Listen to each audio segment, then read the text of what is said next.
இது எல்லாமே சட்டத்துக்கு புறம்பான விஷயம். ஏன்னா பாரதிய ஜனதா கட்சி தானே ஆட்சியில் இருக்கு டெல்லியில். அப்புறம் சட்டப்படி எது நடக்கும்? நேரடியாகவே மீடியாவுக்கு தெரிஞ்ச மாதிரி, எல்லாருக்கும் தெரிஞ்ச மாதிரி ஸ்டார் ஹோட்டலில் ரூமை போட்டு காசையும் கொடுத்து இருக்காருன்னா அவருக்கு எதிராக அவர்கள் கொலையே பண்ணாலும் சொல்ல மாட்டாங்க.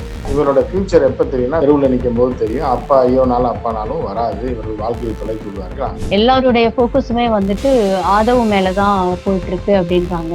இப்போ ஏதாவது ஒரு லூசை புடிச்சானமா தலையில கட்டுவாங்க. ஏதாவது சிக்கல் வந்துச்சுன்னா இந்த இவனை மாட்டி விட்டுருவோம் அப்படின்ற மாதிரி, வெந்தாயம் மெண்டல் இவனை சிக்க வச்சுக்கோங்க, அந்த மாதிரி கூட இருக்கலாம். நம்ம அவரை மெண்டல்னு சொல்ல ஒரு இது லூசுன்னு சொல்ல, இருந்தாலும் அந்த மாதிரி சில இடத்துல முடிவு பண்ணுவாங்கல்ல. பிளாக் போல்ட் நேயர்களுக்கு வணக்கம். இன்றைக்கு நம்மளோடு இணைந்திருக்கிற சிறப்பு விருந்தினர் ஃபர்ஸ்ட் லைன் மீடியாவின் முதன்மை ஆசிரியர் திரு உமாபதி சார் அவர்கள். அவர்களை வரவேற்கலாம். வணக்கம் சார். வணக்கம். வணக்கம்.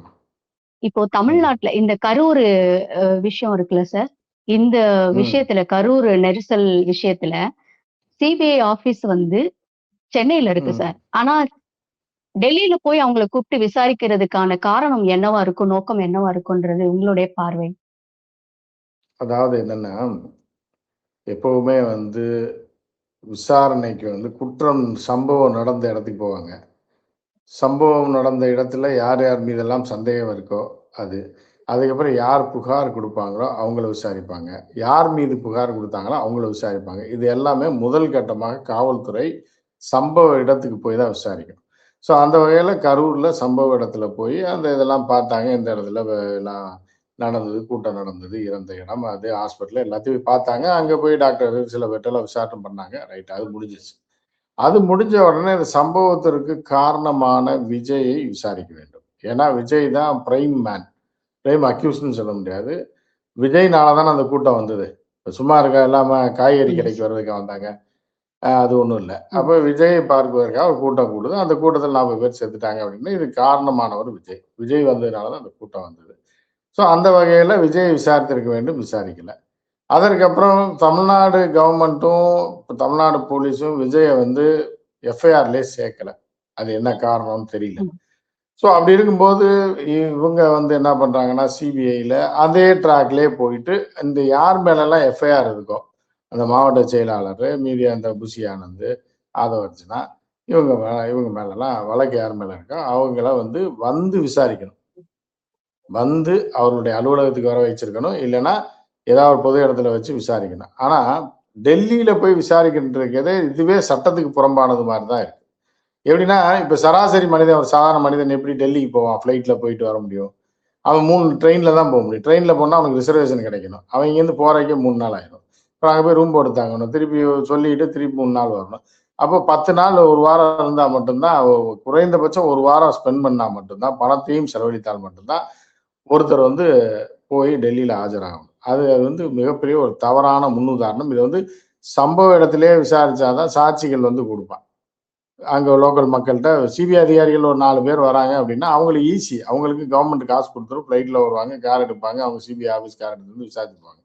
இது என்ன, இது டெல்லியில நடத்துன்றது சட்டத்துக்கு புறம்பானதாக தான் பார்க்கப்படுது. இது சட்டப்படி சரியானு தெரியல. சரி, சென்னையில விசாரிக்கலாம். கரூர்ல உங்களுக்கு வசதி இல்லைன்னா சென்னையில விசாரிக்கலாம். சென்னையில இருக்கிற ஆட்கள் தானே இவங்களை கூப்பிட்டு போறா, இது பண்ணிடலாம். அது இல்லாம பண்றதுன்றது சந்தேகத்தை எழுப்புறது. அதுல முக்கியமான சந்தேகம் என்னன்னா, விஜயை பிஜேபிக்குள்ள இழுக்கிறதுக்கும் விஜயை மிரட்டுவதற்காக இந்த 3 பேரை 4 பேரை கூப்பிட்டு விசாரிச்சிருக்காங்க.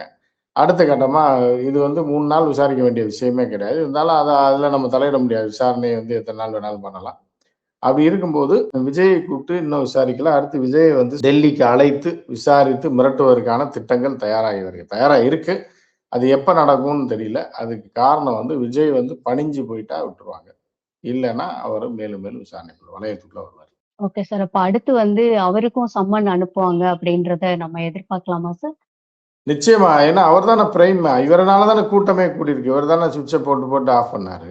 அப்புறம் இவர் தானே படத்துக்கு ஷூட் பண்ணாருன்ற குற்றச்சாட்டு இருக்கு. இவர் தான் 6 கேமரா உள்ள வச்சிருக்காரு, வெளியில 2 ட்ரோன் போட்டு எடுத்தாருன்ற குற்றச்சாட்டு இருக்கு. எனவே அவரை விசாரிப்பதை தவிர்க்க முடியாதா இருக்கும். அடுத்த கட்டமா கூடுவாங்க. செந்தில் பாலாஜி முன்னாள் அமைச்சர் வழக்குல அவங்க என்ன சொன்னாங்கன்னா, இவரை ஜாமீன் கொடுக்க கூடாது அப்படின்றதுக்கு அந்த இடி தரப்பு வச்ச வாதம் என்னன்னா, அவர் அதிகாரத்தை பயன்படுத்தி அவர் சாட்சியை கலைச்சிருவாரு அப்படின்னு சொல்லிதான் கொடுக்காமலே இருந்திருந்தாங்க. ஆனா இதே நேரத்துல இந்த கரூர் விஷயத்துல வந்து விஜய் வந்து வீடியோ கால்ல பேசுறாரு.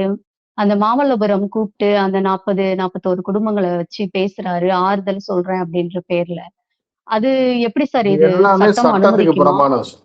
இது எல்லாமே சட்டத்துக்கு புறம்பான விஷயம். ஏன்னா பாரதிய ஜனதா கட்சி தானே ஆட்சியில் இருக்கு டெல்லியில. அப்புறம் சட்டப்படி எது நடக்கும்?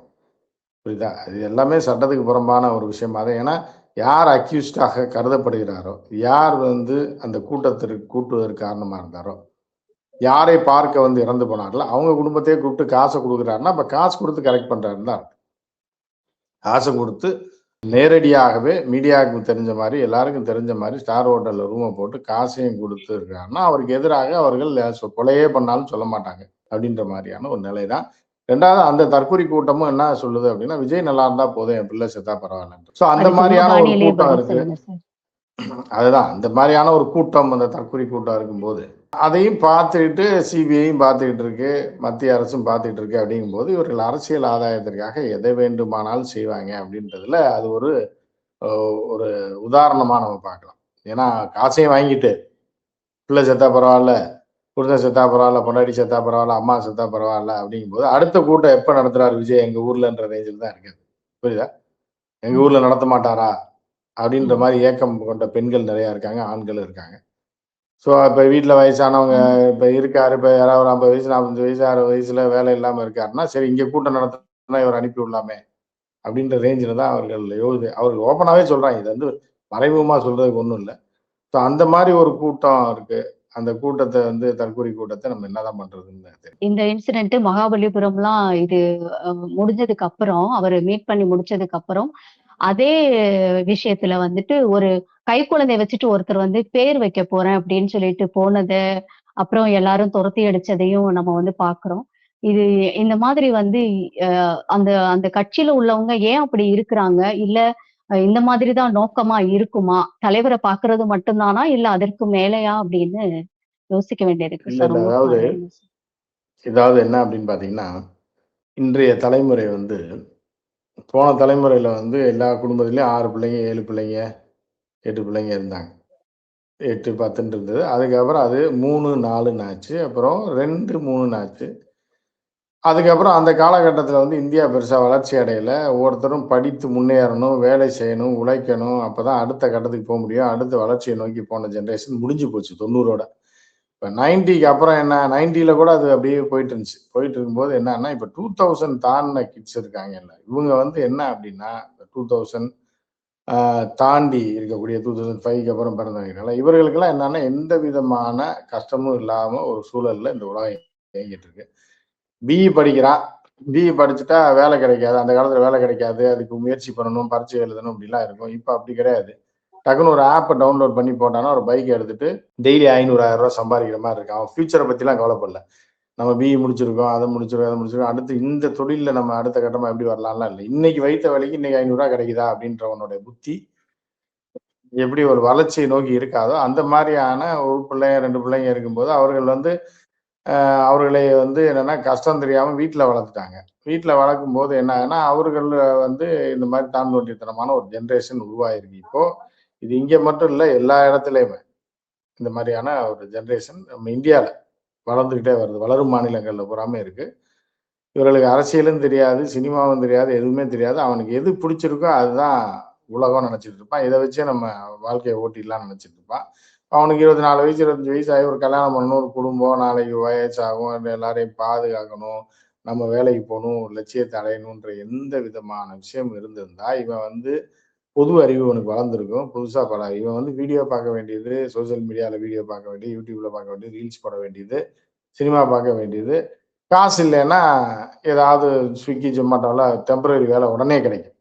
உடனே ஒரே நாள்ல ரூ. 1000 சம்பாதிச்சிடலாம் நைட்டுக்குள்ள. ஒரு 10 நாள் வேலை பார்த்தா 10,000 வந்தது. அத வச்சு செலவு பண்ணிட்டு, இது பண்ணிட்டு தற்குறியாகவே பலர் எல்லாரும் நம்ம சொல்லல. அதுல அறிவாளிகள் இருக்காங்க. குடும்ப வறுமை காரணமா இப்போ இப்போ இந்த மாரி இந்த டே டு டேல உள்ள டெம்பரரி வேலைய பார்க்குறவங்க நெறைய பேர் இருக்காங்க. ஆனா, இதுல தற்குறிகள் அதிகமா இருக்காங்க அப்படின்றத நம்ம பார்க்க முடியும். குடும்ப கஷ்டத்துக்காக வேலை பார்க்குறவங்க ஒரு பக்கம், படித்து விட்டு வேலை கிடைக்கவில்லைன்ற ஒரு பக்கம் இருந்தா கூட, இந்த மாரி ஆட்களுக்கு இவங்களுக்கு உடனே பணம் வந்துடுது. இப்ப எதிர்காலத்த பத்தி இவங்களுக்கு எதுவும் தெரிய போறதில்ல, வேண்டியதும் இல்ல. யாருக்கும் இவர்கள் கட்டுப்படல. அப்பதான் வாழ்ந்துகிட்டு இருக்கோம்னு நெனச்சுட்டு இருக்கான். இவரோட ஃபியூச்சர் எப்ப தெரியும்னா 30, 35 வயசுக்கு மேல தெருவுல நிக்கும்போது தெரியும். அப்பா ஐயோனாலும், அப்பானாலும் வராது. இவர்கள் வாழ்க்கையை தொலைத்து விடுவார்கள். அந்த கூட்டம் தான் இப்போ வந்து பெரிய அளவுல ஆதரிச்சுக்கிட்டு இருக்கு. அது போக திமுகவுக்கு எதிரான ஒரு கூட்டம் எப்பவுமே ஒரு 25% இருக்கு. 25, 30% தமிழ்நாட்டுல இருக்கு. ஸோ அந்த கூட்டம் அது அதுவும் சேர்ந்து ஒரு மாரியான ஒரு ஆட்டத்தை போட்டு கொண்டிருக்காங்க. பட் இது வந்து நிரந்தரம் கிடையாதுன்றத அவங்க பிற்காலத்துல புரிஞ்சுக்குவாங்க. விஜயோடைய வாகனத்துடைய அந்த டிரைவர் இருக்கிறார்ல சார், அவர்ட்ட ம், வந்து சிபிஐ அதிகாரிகள் வந்து கேட்குறாங்க. என்ன கேட்குறாங்க ம். அப்படின்னா, நீங்க வந்து அ விஜய் தான் உங்கள்ட்ட சொன்னாரா? அல்லது காவல்துறை வந்து சொன்னுச்சா? காவல்துறை வந்து இந்த பர்ட்டிகுலர் ஐடிக்கு மேல வந்து நீங்க போகாதீங்க, கூட்டம் அதிகமா இருக்குது அப்படின்னு சொன்னாங்க அந்த கரூர் சம்பவத்துல. ஆனா, அத வந்து உங்களுக்கு தெரியுமா? அல்லது விஜய் வந்து உங்களோட வாகனத்த முன்னாடி நீங்க போங்க, நான் பாத்துக்கிறேன்னு சொன்னாரா? அப்படின்னு ஒரு கேள்வி வந்து வச்சிருக்கிறாங்க. இதெல்லாம் ஒரு தகவலா தான் நமக்கு வருது. ஆனா, அதுக்கு வந்து ஆதவ அர்ஜுனா வந்து இடைமறிச்சு டிரைவர் முழிச்சுட்டு இருக்கிறாரு. அவருக்கு பதிலா இவர் வந்து பதில் சொல்லிட்டு இருக்காரு. இது ஒருத்தர்ட்ட கேள்வி கேட்கும்போது, இன்னொருத்தர் வந்து பதில் சொல்றது ஏற்புடையதா இருக்குமா சார்? இல்ல, இல்ல. அதாவது என்ன அப்டின்னா, இது உண்மையான்னு தெரியல முதல்ல. விசாரணை உள்ள என்ன நடந்ததுன்றது வெளிய யாருக்கும் தெரியாது. யாரோ வந்து ஏதாவது கிளப்பி விட்டுருக்கலாம். பட் விசாரணை என்ன பண்ணாங்க, டிரைவர் என்ன பதில் சொன்னார், அப்படிலாம் இருந்தா சிபிஐ வந்து அப்படிலாம் வச்சுட்டு விசாரிக்க மாட்டாங்க. அப்படி கூட்டமா வைத்துக்கொண்டு விசாரிச்சா கூட, இவர் சொல்ற உடனே இவர வாய பொத்திட்டு இருக்க சொல்லிருவாங்க. இதுதான் சட்டப்படி. ஒருத்தர்ட்ட இப்ப கேள்வி கேட்கும்போது விசாரணை அதிகாரிகள் இன்னொருத்தன் பதில் சொன்னான்னா, அவன வந்து ஏத்துக்க மாட்டாங்க. உடனே கண்டிப்பார்கள். இதெல்லாம் நடந்திருக்கலாம். நடந்திருக்கும். ஸோ, அது உண்மையிலேயே அப்படி கேட்டாங்களா என்னான்றது ஆதவர்ஜுனா பதில் சொன்னாப்லயா என்னன்றது வந்து, அது உண்மையா என்னன்னு தெரியல. எல்லா தகவலுமே ஓகே சார். கசிய இது வந்து விடப்படக்கூடிய தகவலா தான் இருக்கு. அது வந்து ஒண்ணு சிபிஐ ம். கசிய விடுதா, இல்ல வந்து சும்மாவே ஏதாவது பில்டப் குடுக்குறாங்களா, இல்ல பொய்யா பரப்பப்படுதான்றது உறுதியாக்கப்படல. சிடிஆர் நிர்மல்குமார் வெளியில வந்து நம்மட்ட சொல்லிட்டு இருந்தாரு. பத்திரிக்கையாளர்கள்ட்ட சொல்லிட்டு இருந்தாரு. எல்லா தகவலும் கேட்டிருக்கிறாங்க. நாங்க எல்லாம் ஒத்துழைச்சிருக்கோம் அப்படின்னு சொல்றாரு. அது எல்லா ஒத்துழைச்சு வகையிலயும் தானே எல்லா ஆகணும். ஒத்துழைக்க விசாரணையும் எல்லா மாட்டேன்னு சொல்ல உண்மையும் முடியாது. ம், அவங்க கேட்கிற கேள்விக்கு பதில் சொல்லி தானே ஆகணும். ஒத்துழைக்காம எப்படி இருக்க முடியும்? கேட்டா சொல்லி ம். தான் ஆகணும். சட்டப்படி சொல்லி தான் ஆகணும். இவர் என்னமோ இவரு பாவம் பிச்சை போடுற சிபிஐ பிச்சை போடுற மாரி பேசினாருன்னா, அது அது வெளியில வந்து பேசலாம் மைக்குக்கு முன்னாடி. பட் ஆனா வந்து கேட்கிற கேள்விக்கு பதில் சொல்லி தான் ஆகணும். சட்டப்படி. இல்ல சார். இப்போ அருண்ராஜ் இருக்கார்ல சார் அந்த தாவேக்கால. ம். அவருடைய ம். பேட்ச்மேட் தான் வந்து இன்னொருத்தவங்க அ வி விசாரணை அதிகாரியா இருக்கிறாங்கன்னு ஒரு தகவல் வருது. அதோட இல்ல பார்வை அவன் அந்த என்ன சார்? பேட்ச்மேட்லாம் முடிவு பண்ண முடியாது. 10 பேர் அவங்க ஹெட் இருப்பாங்க. அவங்க தான் டிசைட் பண்ணுவாங்க. பேட்ச்மேட்னா என்னன்னா ஊடுருவி போலாம். என்ன நடக்குதுன்னு உள்ள வந்து சில சீக்ரெட்ஸ வாங்கலாம். இப்ப அவங்க கூட சொல்லலாம், சொல்லாமயே இருக்கலாம். ஏன் அவங்க மேல இந்த மாரி நடவடிக்கை எடுக்க போறாங்க, இல்ல இத தூக்க போறாங்க, இதான் பேசிட்டு இருக்காங்க அப்படின்லாம் தகவல் வரலாம். அது மறுக்க முடியாது. ஏன்னா அவனும் ஒரே கிளாஸ்மேட்டு.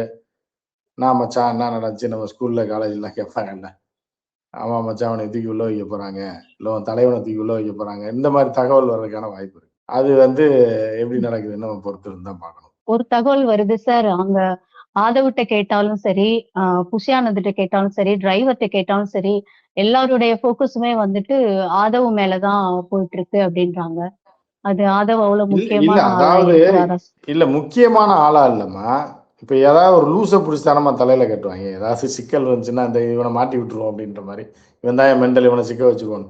அந்த மாரி கூட இருக்கலாம். நம்ம அவர மெண்டல்ன்னு சொல்லல, அவரு இது லூசுன்னு சொல்லல. இருந்தாலும் அந்த மாரி சில இடத்துல முடிவு பண்ணுவாங்கல்ல.